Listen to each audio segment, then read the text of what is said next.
ओम नमः शिवाय भक्तों, हमारे YouTube चैनल भक्ति सागर में आपका बहुत बहुत स्वागत है। महाभारत के अनुसार श्री कृष्ण की मृत्यु के बाद पांडव स्वर्ग की यात्रा पर निकले। रास्ते में कई अजीब घटनाएं हुईं। अंत में सिर्फ युधिष्ठिर ही स्वर्ग पहुंच सके, लेकिन उन्हें भी थोड़ी देर के लिए नरक देखना पड़ा। आइए रोचक कथा सुनते हैं। कैसे शुरू हुई पांडवों की स्वर्ग यात्रा। महाभारत की कथा जितनी रोचक है उतनी ही रहस्यमयी भी है। पांडवों की स्वर्ग यात्रा के बारे में कई लोग जानते हैं, लेकिन यात्रा के दौरान क्या क्या हुआ और अंत में कौन स्वर्ग में पहुंचा, ये बात बहुत कम लोग जानते हैं। युधिष्ठिर स्वर्ग पहुंच तो गए, लेकिन थोड़ी देर के लिए उन्हें नरक भी देखना पड़ा। ऐसा क्यों हुआ, इसके बारे में भी कम ही लोगों को पता है। आज हम आपको पांडवों की स्वर्ग यात्रा से जुड़ी हर बात बता रहे हैं जो आप जानना चाहते हैं। आगे जानिए कैसे शुरू हुई पांडवों की स्वर्ग यात्रा। किसके कहने पर पांडवों ने शुरू की स्वर्ग की यात्रा।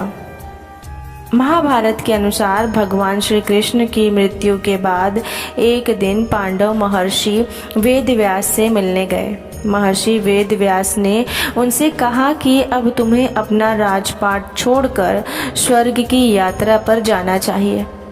महर्षि की बात मानकर सबसे पहले युधिष्ठिर ने परीक्षित का राज्याभिषेक कर दिया। युयुत्सु को उसका संरक्षण बनाया। इसके बाद पांडव द्रौपदी को लेकर उत्तर दिशा की ओर से यात्रा आरंभ की। एक कुत्ता भी उनके साथ साथ चलने लगा। आइए भक्तों, आपको बताते हैं या क्या हुआ यात्रा के दौरान। पांचों पांडव, द्रौपदी तथा वह कुत्ता जब सुमेरु पर्वत पर चढ़ रहे थे, तभी द्रौपदी गिर गई। द्रौपदी को गिरा देख भीम ने युधिष्ठिर से पूछा कि द्रौपदी ने कभी कोई पाप नहीं किया, तो फिर वह नीचे क्यों गिर पड़ी। युधिष्ठिर ने कहा कि द्रौपदी हम सभी में अर्जुन को अधिक प्रेम करती थी, इसीलिए उसके साथ ऐसा हुआ है। द्रौपदी के गिरने के बाद सहदेव भी गिर पड़े। भीम ने जब इसका कारण युधिष्ठिर से पूछा तो उन्होंने बताया कि सहदेव किसी को अपने जैसा विद्वान नहीं समझता था। इसी दोष के कारण इसे आज गिरना पड़ा है। इसके बाद नकुल भी गिर पड़े। भीम ने जब युधिष्ठिर से इसका कारण पूछा तो उन्होंने बताया कि नकुल को अपने रूप पर बहुत अभिमान था, इसीलिए आज इसकी यह गति हुई है। यही हाल अर्जुन का भी हुआ।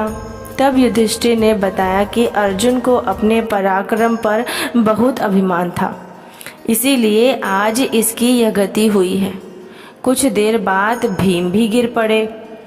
जब भीम ने युधिष्ठिर से इसका कारण पूछा तो उन्होंने कहा कि तुम खाते बहुत थे और अपने बल का झूठा प्रदर्शन करते थे, इसीलिए तुम्हें आज भूमि पर गिरना पड़ा है। यह कहकर युधिष्ठिर आगे चल दिए। केवल वह कुत्ता ही उनके साथ चलता रहा। कुछ देर बाद स्वयं देवराज इंद्र अपना रथ लेकर युधिष्ठिर को स्वर्ग ले जाने के लिए आए। तब युधिष्ठिर ने इंद्र से कहा कि मेरे भाई और द्रौपदी मार्ग में ही गिर पड़े हैं, उन्हें भी स्वर्ग ले चलिए।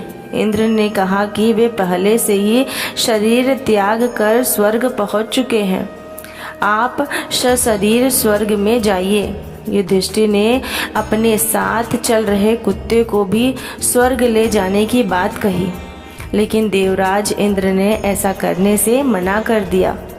तभी चमत्कार हुआ और वह कुत्ता यमराज यानी अपने वास्तविक स्वरूप में आ गए।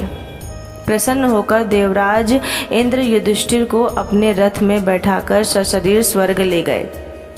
युधिष्ठिर जब स्वर्ग पहुँचे तो वहाँ उन्हें अपने भाई दिखाई नहीं दिए।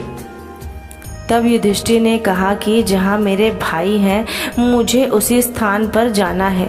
देवराज इंद्र के कहने पर एक देवदूत युधिष्ठिर को एक ऐसी जगह ले गया जहाँ काफ़ी दुर्गंध थी और दुखी लोगों की आवाज़ें सुनाई दे रही थीं। तब युधिष्ठिर ने उनसे परिचय पूछा तो उन्होंने स्वयं को भीम, अर्जुन, नकुल, सहदेव और द्रौपदी बताया। अपने भाइयों की ऐसी हालत देख युधिष्ठिर ने उसी दुर्गम स्थान पर रहने का निश्चय किया। जब देवदूत ने यह बात जाकर देवराज इंद्र को बताई तो वे स्वयं वहां आए। ऐसा होते ही वो स्थान सुगंधित हो गया और वहां प्रकाश फैल गया। देवराज इंद्र ने युधिष्ठिर को बताया कि तुमने छल से गुरु द्रोणाचार्य को उनके पुत्र की मृत्यु का विश्वास दिलाया था, इसीलिए तुम्हें थोड़ी देर के लिए नर्क देखना पड़ा। इसके बाद देवराज इंद्र ने युधिष्ठिर को देव नदी में स्नान करवाया, जिससे उन्होंने मानव शरीर का त्याग कर दिया और एक दिव्य शरीर धारण किया। इसी शरीर के साथ देवराज इंद्र युधिष्ठिर को स्वर्ग ले गए।